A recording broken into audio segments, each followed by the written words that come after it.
जय हिंद, नमस्कार। मेरे शेर सैन्यू लाडलो, आपके मन में अक्सर नॉर्मलाइजेशन को लेकर डाउट रहते हैं। जिन बच्चों के पेपर हो गए उनके मन में भी नॉर्मलाइजेशन को लेकर डाउट है, और जिनका अब होने वाला वो भी सोचते हैं। एक काफी आपने सुनी सुनाई बात मैं बोल रहा हूं, काफी बच्चे बोलते हैं कि सर अक्सर नॉर्मलाइजेशन का फायदा जिनका पहले पेपर होता है, यानी पहली डेटों में जिन बच्चों का पेपर होता है उनको नॉर्मलाइजेशन के अंक अच्छे मिलते हैं, और जिनका अंतिम डेटों में यानी जो अब एग्जाम हो रहे इन बच्चों को नॉर्मलाइजेशन का फायदा ज्यादा होता है।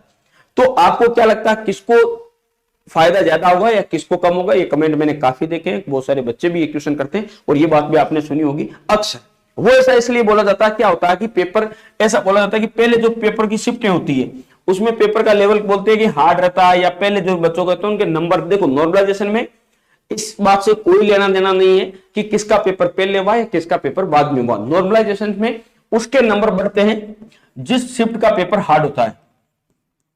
इसके पीछे बहुत सारे लॉजिक क्लियर है नहीं, बहुत सारी चीजें काम करती है, आपकी एक्यूरेसी भी काम करती है। पेपर आपने कैसे अटेंड किया, उस शिफ्ट के औसतन नंबर कितने, जैसे मान के चलो कि एक दिन में 3 पेपर हुए, उदाहरण के लिए मैं आपको समझाता हूं, एक दिन में 3 पेपर हुए, ठीक है। पहला पेपर में मान लो किसी बच्चे के 40 नंबर है, किसी के 50 नंबर है, किसी के 60 नंबर है। अगर हम औसत देखें इनकी तो कितने आए, 50, ठीक है। सेम दूसरे पेपर में उतने ही बच्चों के, मान लो सेकंड शिफ्ट में पेपर हुआ, एक बच्चे के 50 नंबर है, दूसरे के 60 नंबर है, तीसरे के 70 नंबर है, तो औसत कितना हो गया, 60 हो गया। तो इसका मतलब क्या जाहिर हो रहा है कि इससे ये पेपर क्या है, आसान है, ठीक है। तो इसलिए इसको मेंटेन करने के लिए इसमें कुछ अंकों की क्या होगी, बढ़ोतरी कर दी जाएगी। लेकिन हाँ, ये भी नहीं कि इनको 10 अंक बराबर इनके 60 कर दिया जाएगा, ऐसा भी नहीं। इस शिफ्ट में पेपर देने वाले हर एक बच्चे के सेम नंबर प्लस नहीं होते हैं, अलग अलग प्लस होते हैं, ठीक है। ऐसा नहीं कि सभी के समान अंक प्लस हो जाएंगे, नहीं, समान अंक भी प्लस नहीं होंगे। उसमें कई फैक्टर काम करते हैं। पहले तो ये औसत से, फिर जैसे शिफ्ट में मान के चलो 100 बच्चे हैं तो उनके मान के अगर चलो किसी के मान लो 9 प्लस हुए, मैक्सिमम ऐसा रहता है, एक्यूरेसी का ज्यादा रोल नहीं रहता। जैसे मान के चलो किसी बच्चे के पहले 45 थे, अब उसके प्लस 9 हो गए, तो उसके कितने हो गए, अब मान के चलो 54 हो गए। किसी के पहले 50 थे, उसके प्लस 9 हुए, तो उसके कितने हो गए, 59 हो गए। एक बच्चों के डाउट हो रहा है कि सर सभी के नंबर बढ़ेंगे, नहीं। ध्यान रखना, पिछली बार से सीडी में, दिल्ली पुलिस में, सब में कई बच्चे ऐसे, मान के चलो 50% बच्चे ऐसे होते हैं जिनके 1 से 2 नंबर बढ़ता है। 30% ऐसे बच्चे होते हैं जिनके 3 से 4 या 5 नंबर बढ़ते हैं, और 20% ऐसे बच्चे होते हैं जिनके 7 से प्लस अंक बढ़ते हैं।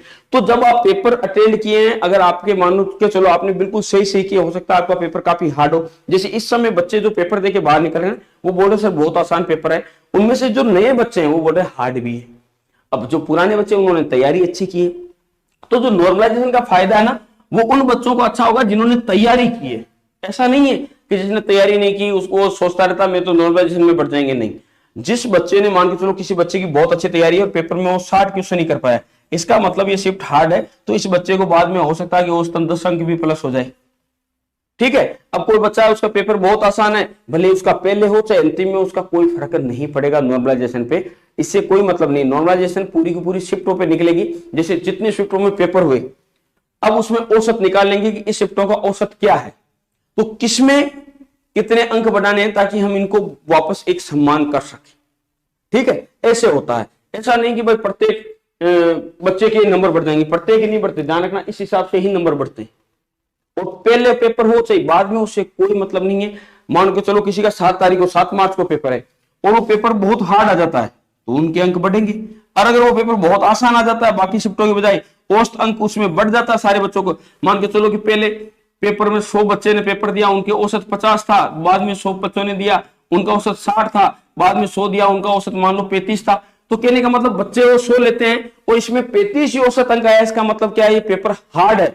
तो क्या करेंगे, इन तीनों का करके एक औसत निकाल लेंगे, 50, 60 और 35 का। फिर जो औसत अंक आएंगे उतना इसको बढ़ाने की कोशिश करेंगे। और साथ में एक्यूरेसी के बारे में बोलते सर एक्यूरेसी मैटर करती है, बिल्कुल मैटर करती है। एक्यूरेसी से आपके नंबर भी डाउन हो जाते हैं, तो वैसे भी आप डाउन हो जाओगे अगर आपके पेपर खराब हुआ, आपने क्वेश्चन ज्यादा गलत अटेंड कर दिए, ठीक है। यह है नॉर्मलाइजेशन का पूरा फंडा। समझ में आ गया होगा आपको, इस प्रकार से पूरे के पूरे अंक बढ़ते हैं, ठीक है भाई। जय हिंद, जय भारत।